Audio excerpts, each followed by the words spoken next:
Que estão ouvindo e vendo a Rádio e TV Escola da Bíblia. É um grande prazer para mim poder estar aqui mais uma vez, estudando e aprendendo junto com vocês da Palavra de Deus.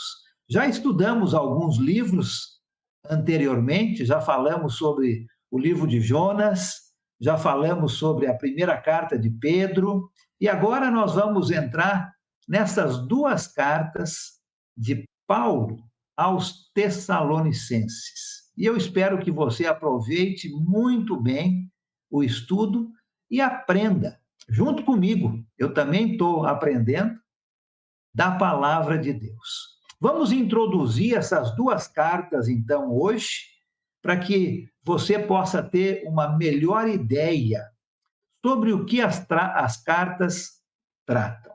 Vamos falar, então, sobre 1º e 2º Tessalonicenses.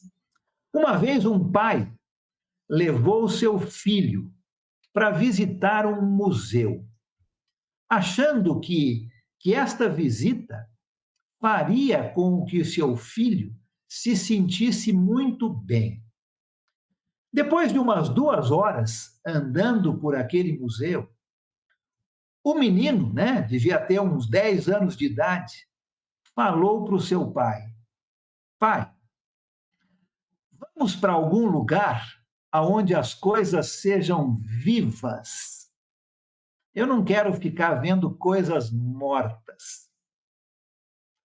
Muitas pessoas pensam desta maneira quando leem a palavra de Deus, achando que estão numa espécie de um museu religioso, não é mesmo? Vendo coisas antigas que não têm nenhum significado para as suas vidas hoje. Acham que o que está na palavra de Deus é tudo um museu, onde não tem nada de novo. Pessoas que pensam assim estão, infelizmente, muito erradas. E com esse estudo das cartas aos Tessalonicenses, nós vamos ver coisas muito vivas, muito atuais para o nosso dia a dia. A palavra de Deus é viva e ela fala para você e para mim nas nossas necessidades. Uma vez, um professor de uma universidade muito importante, não era uma universidade da Bíblia, era uma universidade normal, mas muito bem conceituada nos Estados Unidos, disse a seguinte frase: eu acredito que um conhecimento da Bíblia sem um curso na universidade tem muito mais valor do que um curso na universidade sem a Bíblia. Olha que interessante o que este professor falou. Eu acredito que um conhecimento da Bíblia tem um curso na universidade, tem muito mais valor do que um curso na universidade tem a Bíblia. Eu concordo 100% com este professor. Nós vamos ver agora, com o início dessas duas cartas, que a palavra de Deus é muito viva. Ela não é um museu religioso. Ela ensina para você e para mim em nossas situações de vida. E nessa fase que nós estamos passando ainda, depois de um ano de começo da pandemia, nós vamos ver lições que vão falar muito para as nossas situações que estamos vivendo hoje, apesar dessas cartas terem sido escritas há quase 2000 anos atrás. Vamos iniciar, então, este estudo da primeira e da segunda carta de Paulo aos Tessalonicenses, duas das suas primeiras cartas que nós temos escritas. É possível que a carta aos Gálatas tenha sido escrita antes dessas duas.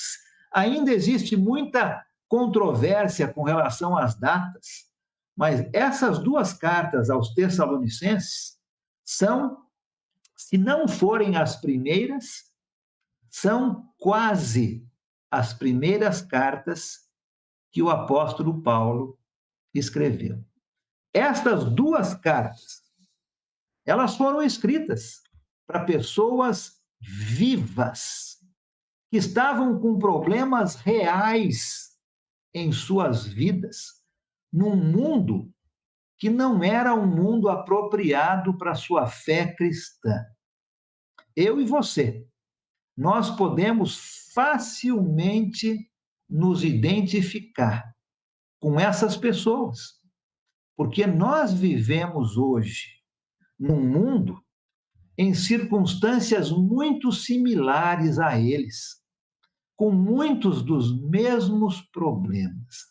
Hoje nós vivemos num mundo onde ser cristão não é popular, não é mesmo? Não é diferente do que eles estavam passando e vivendo naquela época. Quando você entende a razão por que essas duas cartas foram escritas, e você nota as bênçãos que essas duas cartas trazem para os leitores, você e eu, você notará que elas são atuais e práticas para o estudo de hoje. Vamos falar um pouquinho sobre a cidade de Tessalônica. Vamos falar um pouquinho sobre, dando um pouquinho desse conceito, não é? Esse histórico da cidade, antes de entrarmos propriamente dito na carta. A cidade de Tessalônica é hoje uma cidade importante na Grécia. Ela tem muita indústria e muito comércio. É uma cidade importante hoje, 2021, na Grécia. Apenas a cidade de Atenas, que é a capital, é maior do que a cidade de Tessalônica. Era uma cidade que originalmente tinha um outro nome. O nome da cidade de Tessalônica, antigamente, se chamava Terma. Terma, exatamente por causa das águas termais quentes que existiam naquela região. No ano 315 antes de Cristo, durante o Império Grego, com Alexandre o Grande, a cidade recebeu o nome de Tessalônica, em homenagem a uma meia-irmã de Alexandre o Grande. Da mesma maneira que Alexandre deu o nome de Filipos, a cidade de Filipos, em homenagem ao seu pai, ele dá o nome de Tessalônica a esta cidade, em homenagem à sua meia-irmã. E quando Roma conquista, então, toda esta região, o Império Romano conquistando o Império Grego, a cidade de Tessalônica se torna uma cidade muito importante e a capital daquela província inteira da Macedônia, o norte da Grécia, uma cidade importante na época do apóstolo Paulo, na época do começo do cristianismo. No tempo do apóstolo Paulo, então, quando Paulo chega até a cidade de Tessalônica, umas 200.000 pessoas viviam na cidade. 200.000 pessoas, para nós, hoje em dia, já é uma cidade grande. Imagina naquela época, há 2.000 anos atrás. Era uma cidade muito grande. A maioria das pessoas que moravam lá, logicamente, eram gregos, romanos e alguns judeus. Uma minoria de judeus morava na cidade de Tessalônica. Hoje, a cidade de Tessalônica tem aproximadamente 300.000 habitantes. E ainda existe, desde aquela época. E o mais interessante é que existe na cidade de Tessalônica uma igreja do Senhor Jesus hoje. Não é a mesma que existia 2.000 anos atrás, né? Aquelas pessoas já morreram. Mas a igreja continua na cidade de Tessalônica. Que bênção para aquela cidade. O capítulo 17 do livro de Atos nos ensina o começo da igreja na cidade de Tessalônica. E eu quero voltar um pouquinho para lá agora, para nós lermos juntos o começo da igreja em Tessalônica. Então, se você tem sua Bíblia, abre a sua Bíblia comigo no livro de Atos, capítulo 17. A partir do versículo 1, nós temos o começo do trabalho na cidade de Tessalônica e explica como os evangelistas chegaram até a cidade de Tessalônica. Olha comigo somente o versículo 1, capítulo 17 de Atos, versículo 1. O texto diz o seguinte: tendo passado por Anfípolis e Apolônia, chegaram a Tessalônica, onde havia uma sinagoga judaica. Aí o começo do trabalho do Senhor na cidade de Tessalônica. E você se lembra, no capítulo 16, o apóstolo Paulo e seus companheiros de viagem foram até a Macedônia, o norte da Grécia, por causa de uma visão que eles tiveram. Um homem estava os chamando para vir até a Macedônia e iniciar o trabalho do Senhor Jesus. Então, Paulo, Silas, Timóteo e Lucas, Paulo e esses companheiros de viagem, chegam em primeiro lugar na cidade de Filipos, aonde eles ensinam Lídia, uma das mulheres da cidade, e Lídia é convertida e o evangelho começa a se espalhar na Grécia, na cidade de Filipos. Paulo e Silas são presos nesta cidade e, por causa da sua prisão, o carcereiro também é convertido ao Senhor, batizado, e a igreja começa na cidade de Filipos. Mas, depois de encorajar a igreja por um certo tempo, Paulo e seus companheiros precisam deixar a cidade de Filipos. E eles, então, se dirigem para a Tessalônica. De Filipos, eles vão para Tessalônica. Interessante, no versículo 1, que acabamos de ler, no capítulo 17, eles passam por mais duas cidades, Anfípolis e Apolônia. Mas eles não ficam nestas cidades. Paulo vai de Filipos para Tessalônica. Eu achei muito interessante isso. Por que Paulo não parou nessas duas cidades menores?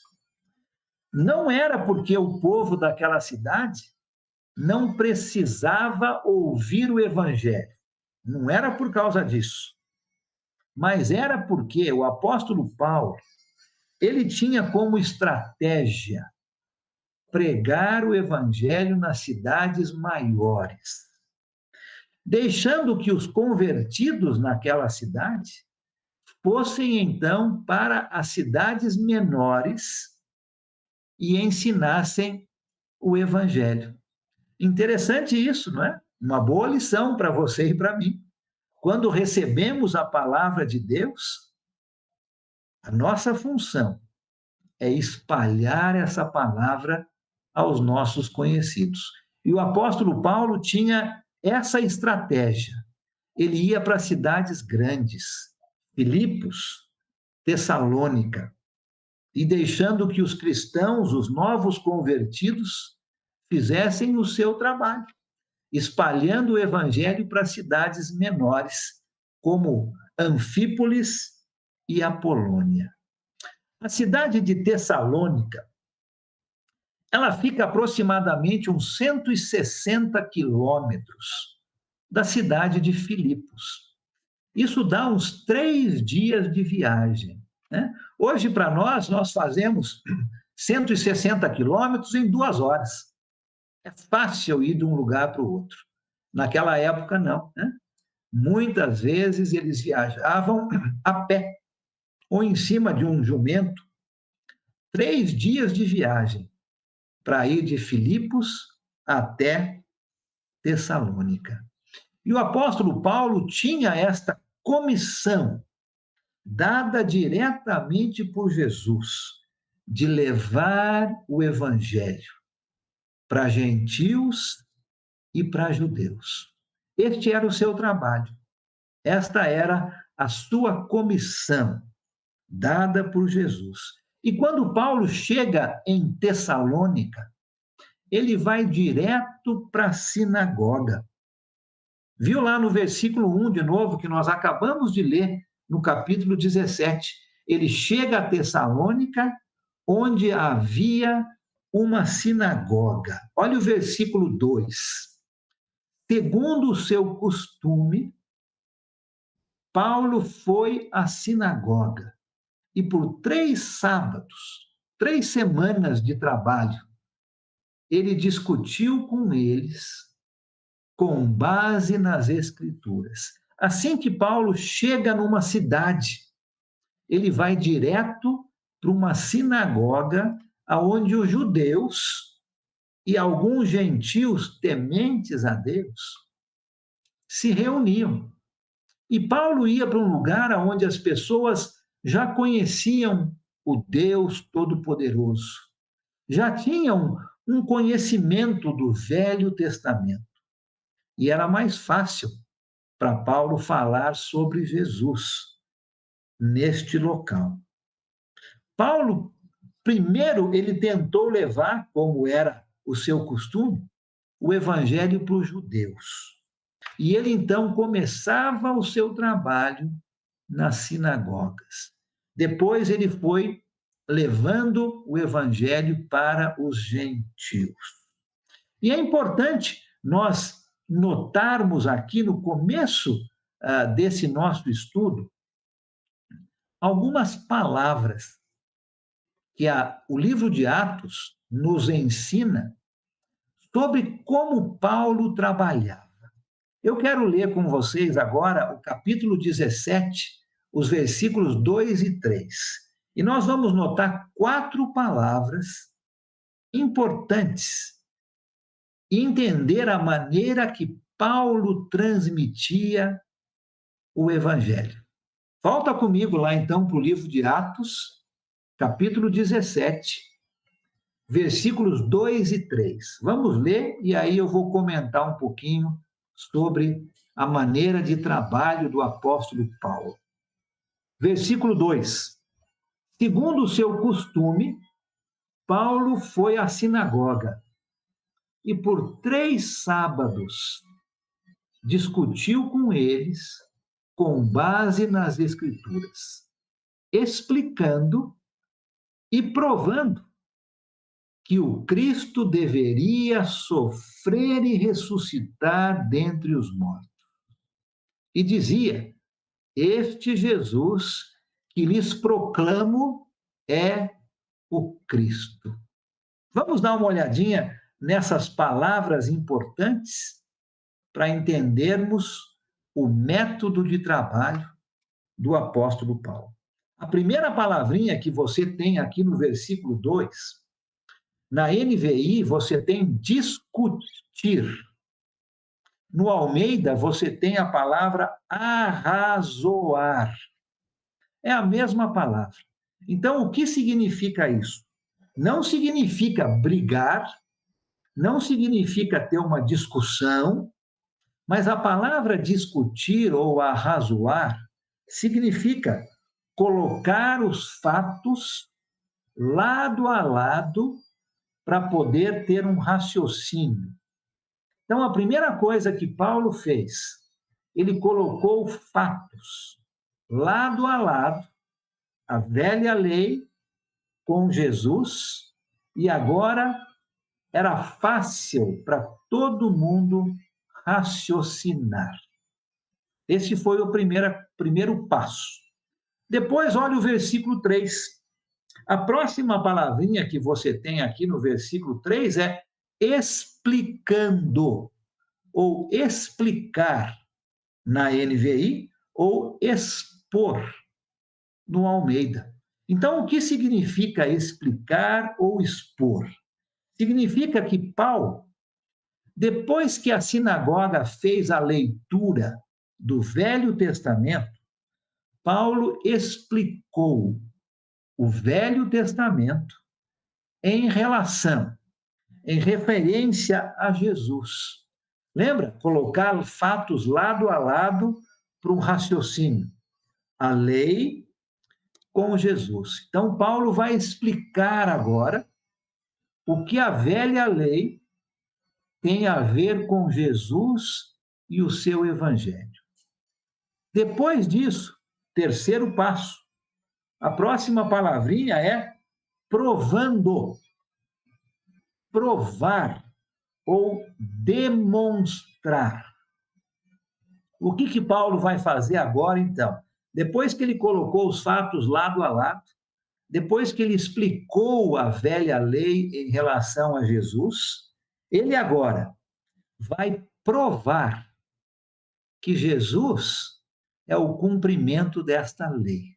Ele vai mostrar na própria velha aliança que este Jesus que ele vai proclamar agora na sinagoga é o que a velha aliança está dizendo. Então, ele vai provar.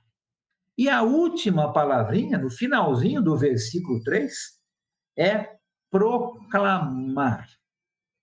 Ou, no Almeida, anunciar. Significa pregação, né? Significa proclamação do evangelho. Paulo não simplesmente ensinou, ele não colocou fatos lado a lado e deixou no ar. Ele vai agora pregar, proclamar Cristo e encorajar todos a aceitarem Jesus como Senhor e Salvador das suas vidas. Olha que interessante o método de trabalho do apóstolo Paulo. Discutir, né? Colocar fatos lado a lado para um raciocínio, explicar, pegar a velha aliança, colocar ao lado da mensagem de Jesus, provar ou demonstrar, né? Olha, vamos mostrar agora, vamos provar que Jesus é o cumprimento da velha aliança. E depois ele vai proclamar, vai pregar a mensagem do evangelho e trazer um convite para as pessoas aceitarem Jesus como Senhor e Salvador das suas vidas. E o resultado, nós vamos ver, a igreja começa na cidade de Tessalônica. Paulo, então, fez esse trabalho por 3 sábados. 3 sábados ele foi na sinagoga e o Senhor Deus trabalhou com todo o poder. E muitas pessoas aceitaram. Olha o versículo 4 do capítulo 17 de Atos. Olha o resultado de tudo isso. Versículo 4. Alguns dos judeus foram persuadidos e se uniram a Paulo e Silas, bem como muitos gregos tementes a Deus, e não poucas mulheres de alta posição. O evangelho produziu, o evangelho deu frutos. na cidade de Tessalônica. E pessoas se converteram ao Senhor Jesus, se batizaram por imersão, para ter o perdão dos seus pecados, o Espírito Santo habitando dentro das suas vidas. E a igreja começa com judeus e com gregos, uma mistura, não é, de judeus e gentios, começando o trabalho na cidade de Tessalônica. Agora, a história vai continuar, né? A história vai continuar dizendo que um motim, uma rebelião causada pelos judeus, aqueles mesmos judeus que causaram problemas em Filipos, agora estão em Tessalônica. Eles não querem ouvir a mensagem de Jesus. E eles vão causar uma rebelião. E isto vai fazer com que Paulo e seus companheiros saiam de Tessalônica antes do esperado. Paulo queria ficar um pouco mais, não é? 3 semanas é muito pouco, mas ele precisa partir. E você, continuando lendo o capítulo 17, você vai ver que eles vão, então, para a cidade de Bereia.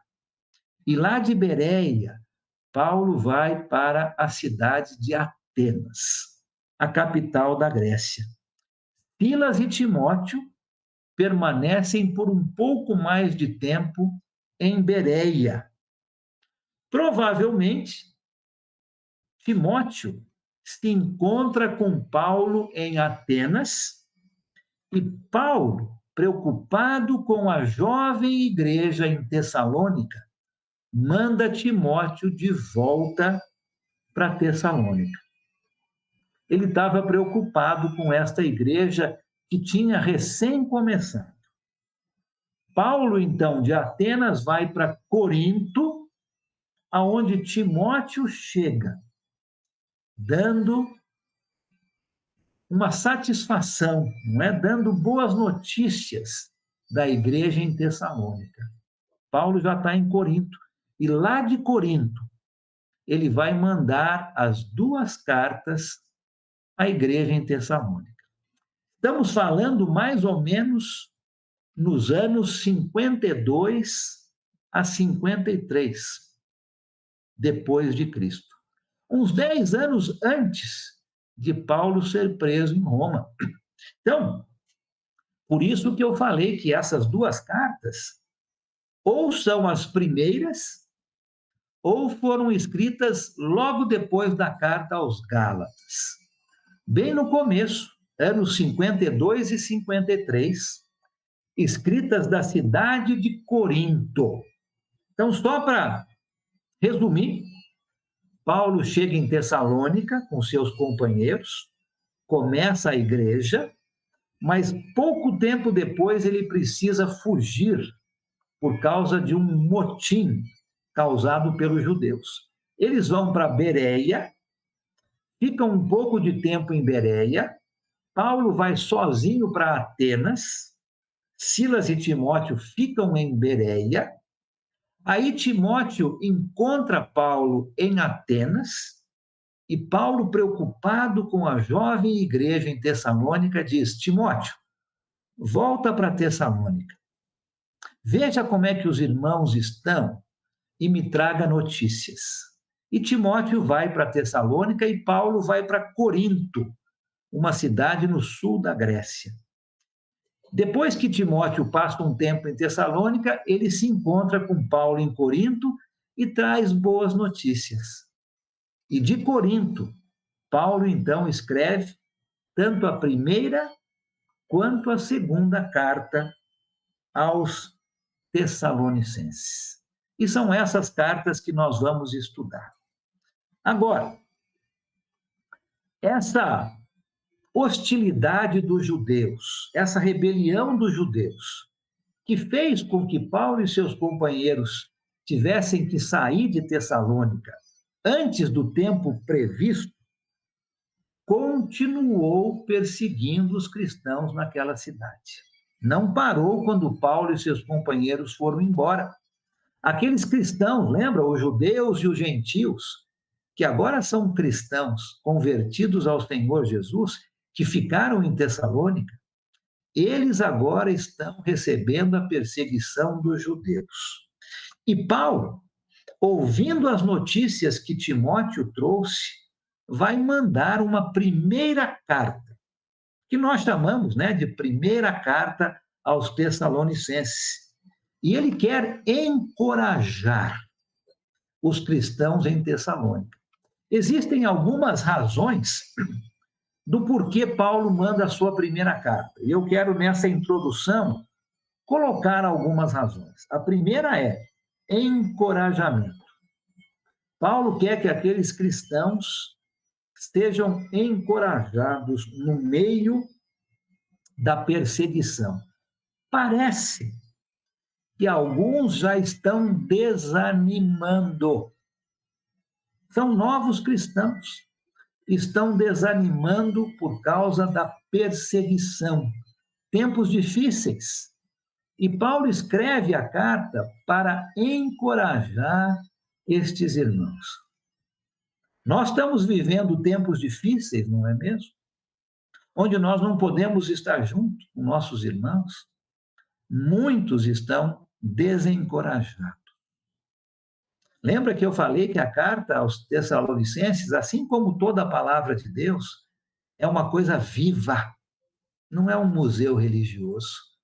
Nós estamos passando por situações bem similares aos que eles estavam passando. Então, a primeira razão que Paulo escreve é para encorajá-los num tempo de dificuldades. Também existiam alguns cristãos que estavam preocupados com seus parentes que já haviam falecido, já haviam morrido. Eles estavam com ideias erradas em relação à volta de Jesus.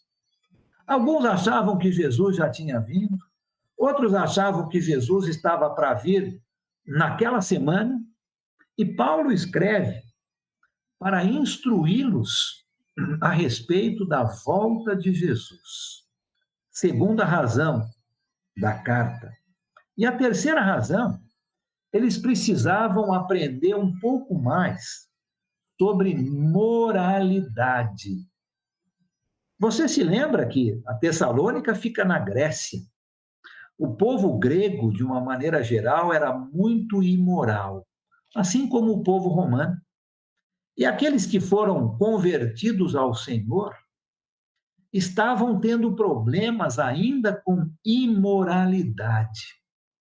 E Paulo vai escrever a primeira carta para ajudá-los a serem melhores, a deixarem aquela velha vida e terem a sua moralidade segundo o Evangelho. Olha só, pensa um pouco na nossa situação, desânimo por causa da situação que estamos vivendo,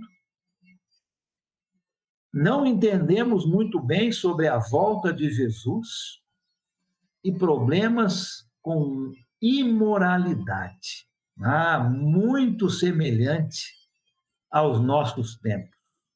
E Paulo vai tratar sobre estes assuntos na sua primeira carta aos Tessalonicenses.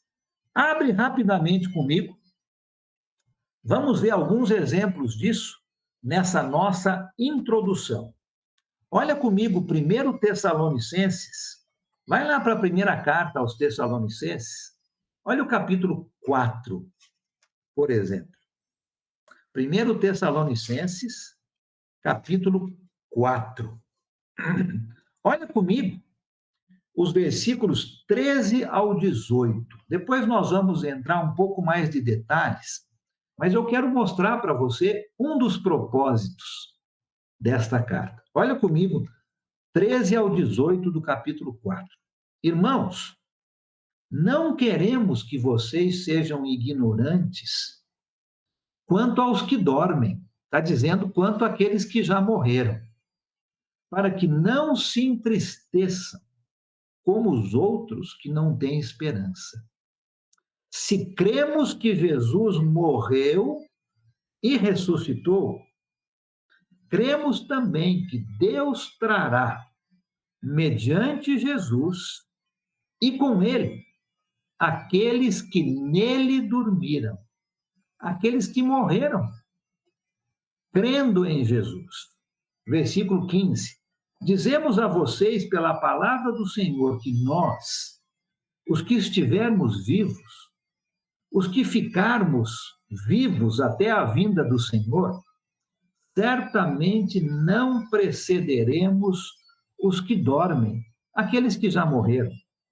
Pois, dada a ordem, com a voz do arcanjo e o ressoar da trombeta de Deus, o próprio Senhor Jesus descerá dos céus, e os mortos em Cristo, né, aqueles que dormem, os mortos, ressuscitarão primeiro. Depois nós, os que estivermos vivos, seremos arrebatados com eles nas nuvens, para o encontro com o Senhor nos ares. E assim estaremos com o Senhor para sempre. Consolem-se uns aos outros com estas palavras. Paulo explicando sobre a volta de Jesus. Olha o capítulo 5, 1 Tessalonicenses, capítulo 5. Olhe comigo o versículo 14. Exortamos vocês, irmãos, a que advirtam os ociosos, confortem os desanimados, auxiliem os fracos, sejam pacientes para com todos. Olha o propósito da primeira carta. Agora, a segunda carta aos Tessalonicenses foi escrita talvez algumas semanas somente depois da primeira carta. Foi uma carta logo depois da outra. Parece que aquela perseguição, aquela rebelião dos judeus havia se tornado pior. Paulo mandou a primeira carta como encorajamento, mas parece que a situação havia piorado. E ele tem que mandar uma segunda carta. Também haviam falsos mestres, sempre falsos mestres, né? Falamos sobre eles na primeira carta de Pedro. E aqui na primeira carta, na segunda carta de Paulo aos Tessalonicenses, Paulo vai falar sobre falsos mestres. E parece que esses falsos mestres haviam falsificado uma carta que supostamente tinha vindo de Paulo. Era uma farsa, não era uma carta de Paulo. Mas os falsos mestres tinham falsificado esta carta. E que falava que a volta de Jesus já tinha acontecido. E Paulo tem que, então, explicar para aquela igreja nova essa situação. Paulo dá na segunda carta aos Tessalonicenses algumas responsabilidades que o cristão, que a cristã tem com relação ao trabalho. Aqueles irmãos achavam que Jesus iria voltar, então para que eu vou trabalhar? Se Jesus está voltando, eu vou parar de trabalhar. E, logicamente, Jesus não voltava, mas eles ficavam sem trabalho. E a igreja, então, estava ajudando aqueles que estavam sem trabalhar. E Paulo vai dar algumas instruções com relação a este erro. Abre comigo na segunda carta aos Tessalonicenses, vamos ver algumas dessas coisas que mencionamos. Olha o capítulo 1, versículo 4. Segundo Tessalonicenses 1, 4. Olha o que Paulo escreve para a igreja. Versículo 4. Por esta causa, nos gloriamos em vocês, entre as igrejas de Deus, pela perseverança e fé demonstrada por vocês em todas as perseguições e tribulações que estão suportando. Parece que a perseguição tinha piorado. E Paulo manda a segunda carta para encorajar os irmãos a permanecerem firmes. Olha o capítulo 2, versículo 2. Capítulo 2, versículo 2. Que não se deixem abalar nem alarmar tão facilmente, quer por profecia, quer por palavra, quer por carta, supostamente vinda de nós, como se o dia do Senhor já tivesse chegado. Uma carta falsa, vinda desses falsos mestres, dizendo que Jesus já havia vindo. E Paulo, então, logo depois da primeira carta, ele precisa escrever a segunda, para deixar algumas coisas mais claras e para animar a igreja. Terminando essa introdução, eu gostaria que nós pensássemos juntos por alguns minutos, nesse final de tempo, sobre o começo da igreja na cidade de Tessalônica. Nós já falamos um pouco disso. Você pode ler depois o capítulo 17 do livro de Atos, nós lemos só até o versículo 4, você pode continuar lendo, mas o começo da igreja em Tessalônica nos ensina algumas lições. Nosso tema é lições sobre as cartas aos Tessalonicenses. Então, eu quero terminar hoje essa introdução mostrando 3 lições importantes que aprendemos sobre o começo da igreja em Tessalônica. Lições que eu e você podemos usar hoje. Lembra que a palavra de Deus é viva, não é um museu religioso. Nós estamos passando por situações bem parecidas com eles. Estamos passando por perseguições e situações de desânimo. Temos problema com imoralidade.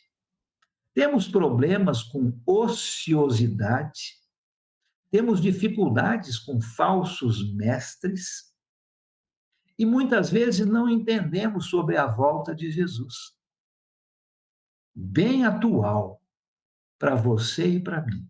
Então, presta atenção agora, especificamente, em 3 lições muito fáceis que aprendemos com o começo da igreja em Tessalônica.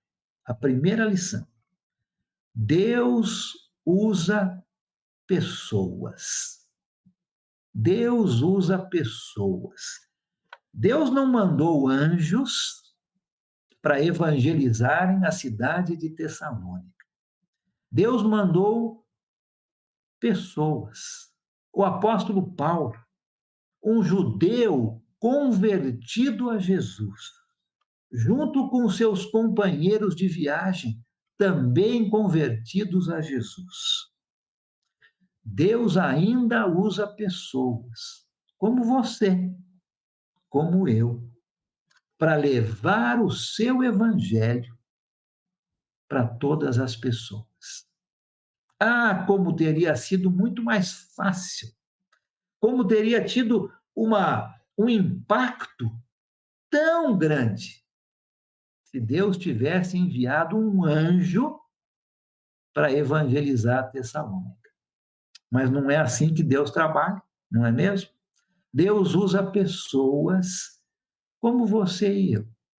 Então, a primeira lição é que eu e você temos a responsabilidade dada por Deus de levar o seu evangelho às pessoas que nós conhecemos. Deus usa pessoas. Lição número 2. O evangelho é o poder de Deus para a salvação. O Evangelho é o poder de Deus para a salvação. Não levou anos para a igreja do Senhor ser estabelecida em Tessalônica. Levou semanas. Foi o poder de Deus que mudou as vidas e a igreja foi estabelecida em menos de um mês. Já pensou nisso? Paulo lembrou a igreja deste fato. Abre comigo rapidamente na primeira carta aos Tessalonicenses. Volta lá no versículo 1. Olha no capítulo 1, olha o versículo 5. 1 Tessalonicenses 1, 5. Olha o que Paulo escreve aqui. Versículo 5. Porque o nosso evangelho não chegou a vocês somente em palavra, mas também em poder, no Espírito Santo e em plena convicção. Vocês sabem como procedemos entre vocês em seu favor. O Evangelho chegou com poder. A segunda lição é esta: o Evangelho é o poder de Deus para a salvação. Se nós acreditamos no poder de Deus, não existe razão para o trabalho de estabelecer uma congregação levar tanto tempo. Menos de um mês já havia uma congregação do Senhor Jesus, porque o Evangelho é o poder de Deus para a salvação. E lição número 3. Satanás persegue os cristãos, mas a perseguição pode ser um caminho para o crescimento. Isso é tão verdade, não é mesmo? Vimos isso na primeira carta de Pedro. A perseguição fez com que a igreja crescesse. Vemos isso no livro de Atos, quando a igreja é perseguida, a igreja se espalha e ela cresce. A mesma lição para nós hoje: Satanás persegue os cristãos, mas a perseguição é um caminho para o crescimento. Deus fortalece os cristãos que sofrem perseguição e os leva a vitórias. É isso que nos ensina a primeira e a segunda carta aos Tessalonicenses. 3 lições importantes que aprendemos no começo da igreja. Deus usa pessoas, você e eu. O Evangelho é o poder de Deus para a salvação. Satanás persegue os cristãos, mas a perseguição é um caminho para o crescimento. Fique fiel, permaneça fiel ao Senhor, e Ele vai te dar a vitória. Use o dom que Deus te deu para espalhar a palavra de Deus. Deus usa você e eu como seus instrumentos. O Evangelho é o poder de Deus. Pode começar, sim, um trabalho rápido, porque é o poder de Deus que está agindo. E se lembre que a perseguição virá, mas Deus vai fortalecer você e vai te dar vitórias. Boas lições nesse começo do trabalho na cidade de Tessalônica. Que Deus abençoe você, minha irmã, meu irmão, você que está nos ouvindo e vendo hoje de manhã. Abra a sua Bíblia, leia 1º e 2º Tessalonicenses. Na quinta-feira, se Deus permitir, estaremos de volta nesse mesmo horário, das 11 da manhã ao meio-dia, e vamos continuar falando sobre lições que aprendemos nas cartas aos Tessalonicenses. Eu espero que você aproveite bem este estudo da palavra de Deus, um estudo vivo, que fala de situações reais que nós estamos passando e que isso possa te encorajar a ser mais fiel ainda ao Senhor Jesus. Que Deus abençoe você, que você possa ter